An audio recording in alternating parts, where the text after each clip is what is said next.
എല്ലാവർക്കും എൻ്റെ വിനീത നമസ്കാരം. പ്രിയ കുടുംബാംഗങ്ങളെ, കഴിഞ്ഞ ദിവസം നമ്മുടെ വീഡിയോ ഒരാൾ കണ്ടു. ഒരു പെൺകുട്ടിയാണ്. ആ പെൺകുട്ടി എന്നെ ഫോൺ ചെയ്ത് ചോദിക്കുകയാണ്, നമ്മൾ സ്ത്രീകൾ ഭസ്മം നനച്ചു തൊടാൻ പാടില്ല എന്ന് പറയുന്നുണ്ടല്ലോ, എന്താണ് അതിൻ്റെ കാരണം എന്ന്. ഞാൻ ചോദിച്ചു, ആരാണ് ഇങ്ങനെ പറഞ്ഞത്? അല്ല, അത് കുറേ ആൾക്കാർ, നമ്മുടെ ചുറ്റുവട്ടത്തിൽ കുറേ ആൾക്കാർ പറഞ്ഞു. ഞാനൊരു തവണ ഭസ്മം നനച്ചു തൊട്ടപ്പോൾ അവർ പറയാണ് സ്ത്രീകൾ ഒരിക്കലും അങ്ങനെ ചെയ്യാൻ പാടില്ല എന്ന് പറയുന്നു. ഞാൻ ചോദിച്ചു, എന്തുകൊണ്ട് പാടില്ല? അതറിയില്ല. ഞാൻ പറഞ്ഞു, നിങ്ങളോട് ചോദിച്ചാലോട് തിരിച്ചു ചോദിക്കൂ, എന്തുകൊണ്ടാണ് അത് ചെയ്യാൻ പാടില്ല എന്ന് പറയുന്നത്? അപ്പോൾ പെൺകുട്ടി പറഞ്ഞു, ഞാൻ ചോദിച്ചു. അപ്പോൾ അവർ പറഞ്ഞ സ്ത്രീകൾക്കത് ചെയ്യാൻ പാടില്ല, അത് പാപമാണ് എന്നാണ് പറയുന്നത്. ഞാൻ ചോദിച്ചു, എങ്ങനെയാണത് പാപമാവുക? നമ്മുടെ സംശയമാണല്ലോ. സംശയം നമുക്ക് ക്ലിയർ ചെയ്യാണ്ട് നമ്മളൊന്നും ചെയ്യേണ്ട ആവശ്യമില്ല കേട്ടോ. ഞാൻ പൊതുവേ പറയാറാണ്, ആരെങ്കിലും എന്തെങ്കിലും പറയുന്നത് കേട്ടിട്ട് ചെയ്യുന്നതിന് പകരം അവർ പറയുന്നതിൽ എന്തെങ്കിലും കഴമ്പുണ്ട് എന്ന് മനസ്സിലാക്കിയാൽ മാത്രമേ നമ്മളത് ചെയ്യാൻ പാടില്ലാണ്ടുള്ളൂ, അല്ലെങ്കിൽ ചെയ്യാൻ പാടുള്ളൂ. ഇവിടെ നമ്മളോട് പലരും പറയുന്നൊരു കാര്യമാണ്, എന്താണെന്നറിയോ? കുറേ അന്ധവിശ്വാസങ്ങൾ പ്രചരിപ്പിക്കും. ബലികർമ്മങ്ങൾ സ്ത്രീകൾ ചെയ്യാൻ പാടില്ല. അതുപോലെ തന്നെ ഋതുമതിയായി കഴിഞ്ഞാൽ ചന്ദനവും ഭസ്മവും തൊടാൻ പാടില്ല. അതുപോലെ സ്ത്രീകൾ നനച്ച വസ്ത്രം, ഈ ഭസ്മം തൊടാൻ പാടില്ല. സ്ത്രീകൾ അത് ചെയ്യാൻ പാടില്ല, സ്ത്രീകൾ ഇത് ചെയ്യാൻ പാടില്ല. സ്ത്രീകൾ നാമം ജപിക്കുമ്പോൾ അല്ലെങ്കിൽ മന്ത്രം ജപിക്കുമ്പോൾ ഓംകാരം കൂട്ടി ജപിക്കാൻ പാടില്ല. ഓം നമശിവായ എന്ന് ജപിക്കാറില്ലേ? അപ്പോൾ ഓം എന്ന് പാടില്ല, നമശിവായ നമശിവായ എന്ന് ജപിക്കാൻ പാടുള്ളൂ. എന്താണ്? സ്ത്രീകൾ മന്ത്രം ജപിക്കാൻ പാടില്ല, സ്ത്രീകൾ പൂജ ചെയ്യാൻ പാടില്ല, ഇങ്ങനെയൊക്കെ പറയും. നമ്മൾ ചിന്തിക്കേണ്ടത്, ഈശ്വരീയമായിട്ടുള്ള സൃഷ്ടിയാണ് സ്ത്രീയും പുരുഷനും. ശാരീരികമായിട്ട് ചില ഘടകങ്ങൾ മാറ്റമുണ്ട് എന്നല്ലാതെ, അവരുടെ ശാരീരികമായിട്ടുള്ള അവസ്ഥക്കനുസരിച്ച് പ്രവൃത്തി ചെയ്യാമെന്നല്ലാതെ ആത്മീയമായിട്ടുള്ള ഒരു കടമ്പകൾക്കും അങ്ങനെ തടസ്സം നിർത്തിയിട്ടില്ല.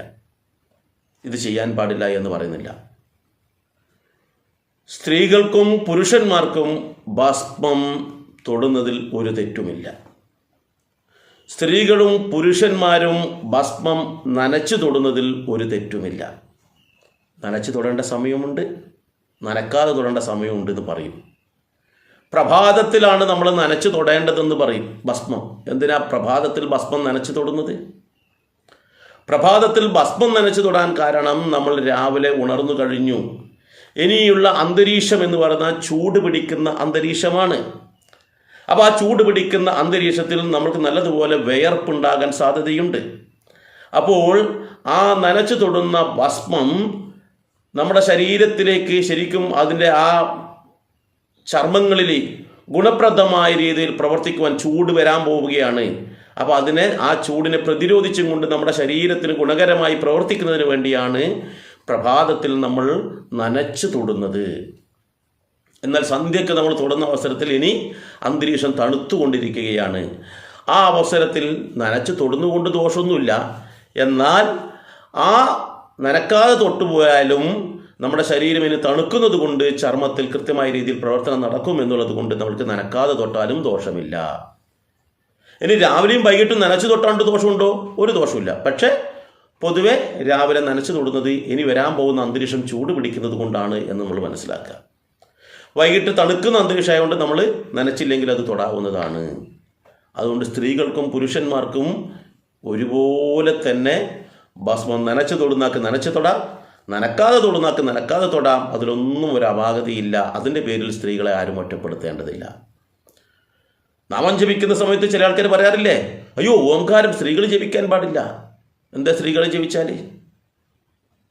പണ്ടുള്ള ആശ്രമ കാലഘട്ടത്തിൽ വസിഷ്ഠൻ്റെ ഭാര്യ ആവട്ടെ, അഗസ്ത്യൻ്റെ ഭാര്യ ആവട്ടെ, ഗർഗമുനിയുടെ ഭാര്യ ആവട്ടെ, എല്ലാ ഋഷിമാരുടെ ഭാര്യമാരും ഇത്തരത്തിൽ മന്ത്രം ജപിക്കുകയും യാഗം നടത്തിയ സ്ത്രീകൾ വരെ ഉണ്ടായിട്ടുണ്ട്.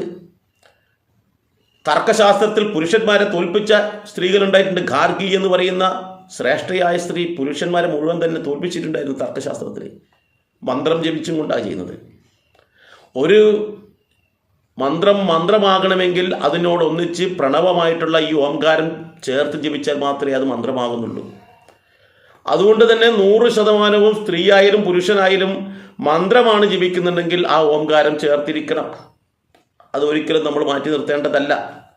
അതുകൊണ്ട് ഒരു ദോഷവും ഉണ്ടാകില്ല. കാരണം സ്ത്രീയുടെയും പുരുഷൻ്റെയും മനസ്സിൽ ആ ഈശ്വരീയ സങ്കല്പം ഒരുപോലെ തന്നെ ഉണ്ടാവുക. അത് സങ്കല്പിക്കുന്ന ആൾക്കാരുടെ മനോവികാരത്തിന് വ്യത്യസ്തമായിട്ടായിരിക്കും ഉണ്ടാവുക എന്ന് മാത്രം. അപ്പോൾ അവർ ആ ഓംകാരം ചേർത്ത് ജപിച്ചാൽ ഒരു തെറ്റുമില്ല എന്ന് നമ്മൾ മനസ്സിലാക്കണം. അത് ചേർത്തിട്ടേ എല്ലാവരും ജപിക്കാവൂ. ദൈവത്തിൻ്റെ മുന്നിൽ എല്ലാ പ്രാണികൾക്കും ഒരേ സ്ഥാനമാണ്. സ്ത്രീകൾക്ക് സ്പെഷ്യൽ സ്ഥാനം, പുരുഷന്മാർക്ക് വേറൊരു സ്ഥാനം, അതുപോലെ മറ്റുള്ള ജീവജാലങ്ങൾക്ക് വേറെ വേറെ സ്ഥാനമൊന്നുമില്ല. എല്ലാം ദൈവത്തിൻ്റെ സൃഷ്ടിയാണ്. അതുകൊണ്ട് തന്നെ മറ്റ് മതസ്ഥർ അടിച്ചേൽപ്പിക്കും പോലെ സ്ത്രീകൾക്ക് ദോഷമാണ് എന്ന് പറഞ്ഞിരുന്നുണ്ടെങ്കിൽ അത് മറ്റു മതസ്ഥരിൽ നിന്ന് കടം കൊണ്ട കാര്യങ്ങളാണ്. സ്ത്രീകളെ ഏറ്റവും കൂടുതൽ പൂജിക്കുന്നത് ഹൈന്ദവരാണ്, ബഹുമാനിക്കുന്നതും ഹൈന്ദവരാണ്. അപ്പോൾ അവരെ ഒരു കാര്യത്തിലും മാറ്റി നിർത്തിയിട്ടില്ല. എന്തിനേറെ ക്ഷേത്രത്തിൽ പൂജ ചെയ്യുന്നതിന് പോലും ഇന്ന് സ്ത്രീകളുണ്ട്. ക്ഷേത്രത്തിൽ താന്ത്രിക കർമ്മം ചെയ്യാൻ വേണ്ടി പ്രതിഷ്ഠ നടത്തിയ പെൺകുട്ടികളുള്ള നാടാണ് നമ്മുടെ കേരളം. തന്ത്രിയായിട്ട് പെൺകുട്ടികളുള്ള നാട്. അപ്പോഴും നമ്മുടെ നാട്ടിലെ ആൾക്കാർക്ക് ഇപ്പോഴും ആ ഇടക്കാലത്ത് നമ്മളെ മനസ്സിലേക്ക് കുത്തിവെച്ച വിഷമാണ് നമ്മുടെ മനസ്സിലുള്ളത്. അതുകൊണ്ടാണ് ചില ആൾക്കാർ പറയുന്നത് സ്ത്രീകൾ അത് ചെയ്യാൻ പാടില്ല. മാതാപിതാക്കൾ മരിച്ചു കഴിഞ്ഞാൽ പെൺകുട്ടികൾ ബലികർമ്മം ചെയ്യാൻ പാടില്ല എന്ന് ഇടക്കാലത്ത് പറയാറുണ്ട്. പക്ഷെ ഗരുഡ പുരാണത്തിൽ അടക്കം പറയുന്ന പെൺകുട്ടികൾക്ക് ചെയ്യാമെന്ന് പറയുന്നുണ്ട്. പല സ്ഥലങ്ങളിലും ചെയ്യാറുമുണ്ട്. എന്നാൽ ചില സ്ഥലത്ത് ഇനിയും നേരം വെളുത്തിട്ടില്ല. അവർ ഇടക്കാലത്ത് നമ്മുടെ മനസ്സിലേക്ക് കുത്തിവെച്ച വിഷം, ആരോ കുത്തിവെച്ച വിഷമാണ് ഇന്നും എടുത്ത് നടക്കുന്നത്. അതുകൊണ്ട് നമ്മൾ ചിന്തിക്കേണ്ടത് സ്ത്രീകൾക്ക് ഭസ്മം നനച്ചു തൊടാം. അതുപോലെ തന്നെ ഈ പറയുന്ന ഓംകാരം ജപിക്കുന്നതിൽ തെറ്റില്ല, ബലികർമ്മം ചെയ്യുന്നതിൽ തെറ്റില്ല. ഇനി ഋതുവായിരിക്കുന്ന സമയത്ത് ഭസ്മചന്ദനാദി ലേഭാദികൾ തൊടുന്നതിലും തെറ്റില്ല. അതൊന്നും പറഞ്ഞ് അവരെ മാറ്റി നിർത്തരുത്. അവരും ഈശ്വരൻ്റെ സൃഷ്ടിയാണ്. ഇങ്ങനെ ആരെങ്കിലും പറയുന്ന സമയത്ത് നമ്മൾ അവരോട് തിരിച്ചു ചോദിക്കണം, എന്തേ അങ്ങനെ ചെയ്താലുള്ള ദോഷം, അതൊന്ന് പറഞ്ഞു തരുമോ എന്ന്. അതിൻ്റെ ദോഷം എന്താണെന്നൊന്ന് പറഞ്ഞു തരണ്ടേ. എന്തുകൊണ്ടാണ് സ്ത്രീയായിപ്പോയി എന്നുള്ളത് കൊണ്ടാണോ? എന്നാൽ ആ സ്ത്രീ കാരണമാണ് ഈ പറയുന്ന ഓരോരോ ആ വ്യക്തി കൂടി ഉണ്ടായിട്ടുള്ളത്. സാക്ഷാൽ ആദി പരാശക്തിയായിട്ട് ജഗദംബയുടെ അവതാരമാണ് ഈ സ്ത്രീകൾ. അവർ ജന്മം നൽകിയത് മാത്രമേ ഇവിടെ ഉള്ളൂ, അല്ലാത്ത ഒന്നും ഇവിടെ ഇല്ല. അപ്പോൾ അതൊന്നും നമ്മൾ ചിന്തിച്ചാൽ മതി. ഏതായാലും ഈ വിഷയവുമായി ബന്ധപ്പെട്ട് നിങ്ങൾക്ക് ആർക്കെങ്കിലും എന്തെങ്കിലും സംശയം ഉണ്ടെങ്കിൽ ഇതിൻ്റെ കമൻറ്റ് ബോക്സിൽ രേഖപ്പെടുത്താം. നിങ്ങൾക്ക് ഇഷ്ടപ്പെടുകയാണെങ്കിൽ മറ്റുള്ളവർക്ക് അയച്ചു കൊടുക്കാം. ഏതായാലും മറ്റൊരു വീഡിയോയുമായി ഞാൻ മറ്റൊരു അവസരത്തിൽ വരാം. എല്ലാവർക്കും നന്ദി, നമസ്കാരം.